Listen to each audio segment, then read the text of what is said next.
جی السلام علیکم، کیسے ہیں؟ طبیعت صحت کیسی ہے؟ مزاج کیسے ہیں؟ خوش آمدید ناول ورس میں وجدان مصطفیٰ کی 12ویں ویڈیو میں۔ یہ ایک ویڈیو نہیں، جذبات کا عکس ہے، لفظوں کا جادو ہے اور احساسات کی وہ دنیا ہے جو دل کے سبھی دروازے کھول دیتی ہے۔ اگر آپ کو کہانیوں میں چھپی سچائیاں، الفاظ میں لپٹے درد اور جذبوں سے لبریز تحریریں پسند ہیں تو آپ بالکل صحیح جگہ پر ہیں۔ آئیے آج کی اس ادبی محفل کا آغاز کرتے ہیں ایک نئے رنگ، ایک نئی خوشبو کے ساتھ۔ ناول جنت کے پتے سے۔ یہ ایک ایسی لڑکی کی کہانی ہے جس نے گناہوں سے توبہ کی، مگر قسمت نے اسے بار بار آزمایا۔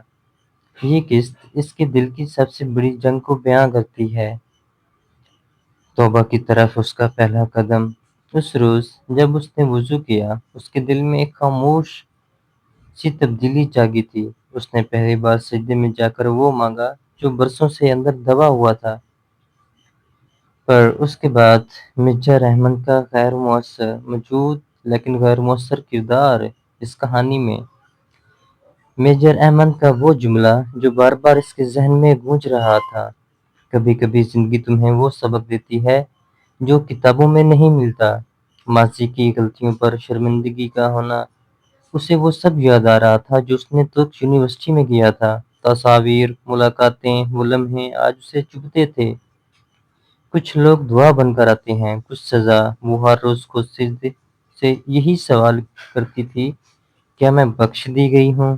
لیکن ابھی فیصلہ باقی تھا، ایک ایسا موڑ جو حیا کی زندگی بدلنے والا تھا۔ میجر احمد کا کردار نہایت اہم اور دل کو چھو جانے والا ہے۔ اس میں ابھی ہم میجر احمد پہ تھوڑی بہت تفصیلاً بات کریں گے، ان کی جو پیاری پیاری لائنز ہیں وہ بھی آپ سے شیئر کریں گے۔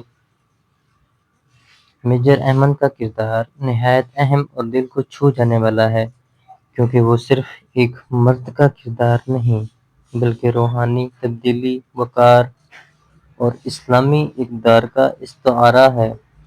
میجر احمد پاک آرمی آفیسر، اسلامی سوچ رکھنے والا، صاف گو، سنجیدہ، غیر ضروری جذبات سے دور، سادہ مگر باوقار۔ میجر احمد اللہ پر یقین رکھنے والا، تہجد گزار، اسلامی اقدار پر سختی سے عمل کرنے والا شخص ہے۔ وہ صرف عبادت کا پابند نہیں بلکہ دل کی